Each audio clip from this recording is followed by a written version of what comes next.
What's up, Gulaman? Alright, weekly update natin, no?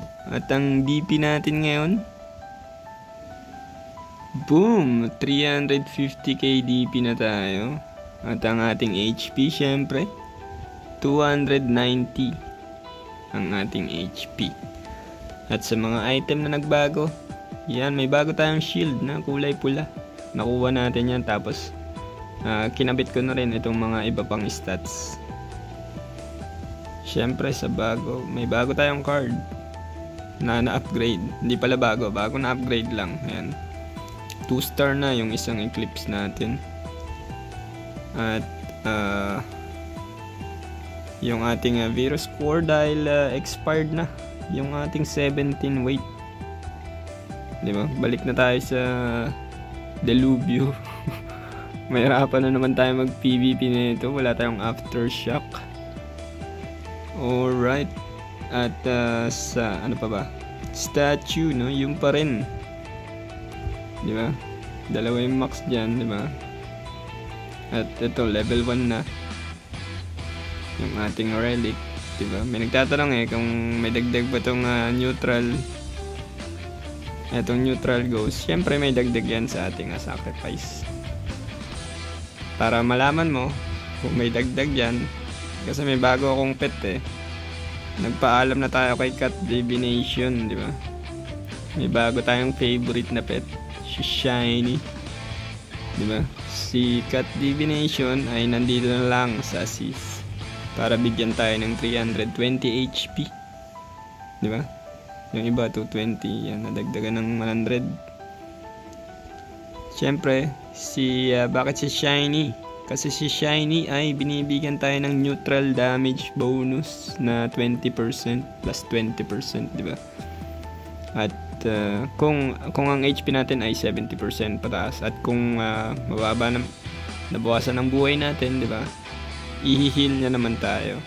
Bibigyan tayo ng 3% HP at SP, di ba? Kung magda-damage test tayo gamit ang ating pangalan to, si Shiny, diba? Mag-battle chant muna tayo. Tapos damage test, yan, ipalo natin 800k, no? Ganon ka grabe yung plus 20% ni Shiny sa neutral, no? Ngayon alam nyo na kailangan nyo yung neutral sa sacrifice. Kaya wag na kayong mag-alangan na i-upgrade ang relic, di ba? Dahil may neutral damage yan. At syempre, bukod pa dyan sa mga pet, no, nakakuha ako din ng Anastasia B. Yan, meron na tayong magagamit sa tawag dito, sa mga water boss na tawag dito, sa time space anomaly, di ba? Pwede na natin siyang gamitin. Pamalit natin. Kaya lang wala pa tayong pampalevel. Tsaka maganda yung stats na nakuha ko dun Sinuwerte ako kaninang umaga pagkagising ko. Yan, di ba? Sunod-sunod ang swerte natin kasi 2 buwan tayong plus 14 sa weapon. Kaya yan, binibigyan tayo ng mga swerte. Yan, no? Nakita mo yung stats ni Anastasia V. 4 na star. 3.9 yung rating, 3.950. Di ba? Solid ng stats niya. At ano pa ba? Ang ipapakita natin yung sigil ko pala, no? Yan, level 30 na ang ating Gate of Suffering. Immortal Body na nahirapan tayong mag-snap ng Immortal Body kasi lahat ng class kailangan yung Immortal Body. Lahat tayo bumibili niyan. Kaya sobrang hirap bumili niyan. Di ba? At sa ano pa ba 'yun? Sa medals, di ba? Sa medals, yun pa rin yung ina-upgrade ko na Medal of Heroism. Ina-upgrade ko na siya hanggang magsagad, di ba? Hanggang tumaas na, di ba? Tapos Rock Medal, level 22. Fire Medal, level 20. Tapos dito, itong Snowflake, ginagamit ko siya pang upgrade ng ating P damage reduction at magic damage reduction. Imbes na i-upgrade ko dito, di ba? Yung medals. Dito na lang, pwede naman dito eh. Yan. At saka, pwede rin siyang ipang-upgrade sa PvP. Yan. Para solid ang ating stats. Naintindihan ko, di ba? Kasi yung ibang player kasi ibang F2P, pinagbabalance nila yung stats nila, pantay-pantay lahat, di ba? Pero kasi sa class natin, sa Paladin, di ba? Pwede kang mamili ng mga di mo naman kailangan, di ba? Tulad nitong Medal of Valor, di ba? Bakit mo yan ibabalance kung hindi mo siya kailangan, di ba? Although may dagdag yan sa ating sacrifice damage, pero sobrang baba, sobrang minimal. Kaya hindi natin na-upgrade yung iba. Alright, at saan pa ba yan? Sa guild skill, no? Saan ba yung guild skill? Yan, sa guild skill. Ayan. Nakita nyo kung gaano yung karami, 44,000 na. Ayan yung sinasabi ko sa inyo na hindi nyo kailangan bumili ng guild token, di ba? Kasi matatambak yan eh. Tapos max level 40 lang, di ba? Matatambak lang yan kung bibili nyo ng bibilin. Pero hindi natin alam kung sa future i-upgrade pa nila tong yung maximum level ng advanced skill ng guild skill, di ba? Malay mo gawin nilang level 50 yung max next. Pero ako, yan, kahit di ko muna siya ina-upgrade, okay lang. Dito, laruin lang natin na mabagal, na may progress, di ba? At syempre sa Juperos Ruins, meron kaming 400k score. Yan, pang-apat tayo sa DPS. Kasi ba tayo pang-apat? Tayo pinakamababa yung DP dyan eh. Yan. At kung di nyo pa rin alam kung paano kumuha ng mataas na score, no, sa Juperos, kasi pag nanonood ako ng mga live stream or sa YouTube, mga nag-i-stream na players, mga whales, mga 400 pataas yung DP, 400k, 450, tapos ang bababa ng mga Juperos nila, di ba? Di ko alam ba't ganun sila mag-Juperos eh. Hindi nila napanood yung ating Juperos, di ba? Kasi sa Juperos, merong tricks ang priest para hindi sila mamatay, di ba? Kaya lang, yung ibang priest, maraming priest pa rin yung hindi nakakaalam nun, na kailangan mong play dead sa Juperos. Kaya lang, mahirap gawin yun, no? Mahirap yung technique niyan. Kailangan mo siyang ulit-ulitin ng maraming beses para mabuhat mo yung mga teammates mo kung priest ka, di ba? At syempre, ano pang update? Eto, may nabubuisit lang ako dito sa half year anniversary na to, no? Etong si Battle of Fender, nakakabuisit kasi yung purple ball, yan na to. Etong purple ball kasi 50 diamonds. Tapos yung makukuha mo dyan sa 50 diamonds na yan, mga basura.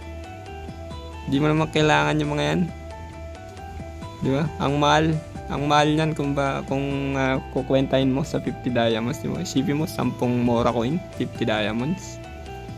Di na, uy. Di ba? Sayang. Kasi bumili ako niyan, no? Sa Rose Shop. Kung makita nyo, ayan, special offer. Yung purple water ball, di ba? Binili ko. Nabawasan na nga yun. 87 na lang yung natira. Tapos ang papangit ng rewards. Pero nasa sa inyo kung bibili nyo, di ba? Pero hindi natin alam kung ano bang, ewan ko, kung may magbigay sa atin ng tip kung kailangan ba yung bilhin or hindi, di ba? I-update ko kayo next video. At syempre sa ano pang update natin, sa feathers pala, no? Sa feathers, yan, may bago tayong setup ng feathers para hindi na tayo palit ng palit, di ba? Kasi nung nakaraan meron tayong mga pag PvE, meron tayong pang PvP. Ito pang lahatan na. tinanggal ko na lahat ng aking grace feather sa attack statue. Diba? Ang grace feather ko na lang nandito sa defense statue. 3 sa F2P. Diba? Sa F2P feathers natin, 3 grace feather. At sa mga attack feathers natin, truth na lang ang purple. Diba? Puro 4 orange na siya. Diba? Yan. Kahit tier 1 lang itong light and dark. Diba? Ma-upgrade naman yan kasi may access na tayo sa light and dark. Although matagal nga lang. Pero okay lang, diba? Kasi ito kasi may nag-comment kasi sa video natin. Sabi niya, bakit tier 1 lang ang ang feathers mo sa attack? Diba? Walang silbi yan, walang gagawin yan, walang kwenta yan, sabi niya. O sige, explain natin sa'yo, diba? Kasi ang nakalagay doon sa aking yung huli kong video, ganyan, light and dark, light and space na tier 1. So ano bang kinukuha natin dyan? Siyempre, kaya siya may light para sa PvP damage bonus. At sa yan, PvP damage reduction. Isipin mo, halimbawa ito. Yan, high tier ka, tier 5 ka. Meron kang PvP damage bonus na 24 plus meron kang PvP damage bonus na 25. Ilan yun? 49, di ba? Kung tatanggalin mo yan, lalagay mo yung dark. Ilan ang nangyari? Yung 12, meron kang PvP damage na 12 at PvP damage bonus na 37. So pag pinag-add mo yun, 49 pa rin naman, di ba? Anong pinagkaiba nun kung pare silang 49 at bukod pa dyan, nadagdagan ka ng PvP damage reduction na 14, di ba? Although bumaba yung iyong ignore PDF ng konti, di ba? 180 na lang. Ilan ba yun dati? 237 kasi may ignore defense ang time feather. Kaya walang mali doon, no? Kung tier 1 lang ang iyong attack feathers. Kasi ang kinukuha lang naman natin dyan ay PvP damage bonus, PvP damage reduction, at yan, yung iba kong stats na binibigay ng mga individual stats na ignore defense at itong truth feather na nagbibigay ng P damage bonus din. Yun lang, no, sa ating feathers. Kaya tier 1, kahit tier 1 lang, okay lang. Kung 4 orange naman para sa ating PvP damage stats, kasi ang PvP damage stats ay ng tier 1 ay may 30%, di ba? Na addition. Kaya mataas na 'yon, di ba? Kaya alam mo, ayan, tier 1, meron ka ditong PvP damage bonus na 28 at reduction, di ba? Tapos plus 12, ilan na yun? 40 na yun. PvP damage bonus 40. Goods na yun, di ba? Pang PvP. Kaya yung ating stats, kung titignan nyo, 100. Yan, 73% ang ating P damage at meron tayong PvP damage reduction na 2,300. At PvP damage bonus na 943. Di ba? Goods na yan pang PvP. Siyempre yung HP natin pala, no, 179% yung multiplier natin. Ano pa bang ipapakita ko sa inyo? Yung yan. Yun lang, no, for our video, di ba? Ayan, sa mga nagtatanong kung saan sila pwede mag-donate, ako ay hindi naman hindi ko naman kailangan ng donasyon yun, no? Pero yan, sige, dahil marami kasing nagtatanong na yan, ilalagay ko na lang sa ating video, di ba? Ipang bibili natin yan ng mga gamit panggawa ng content. Bili tayong microphone, maayos na microphone at maayos na camera pang live stream. Alright, kita-kits next video. Sana may natutunan kayo. At kung wala man, diba, pwede mo akong i-bash dyan sa ating comment section. Alright, peace out.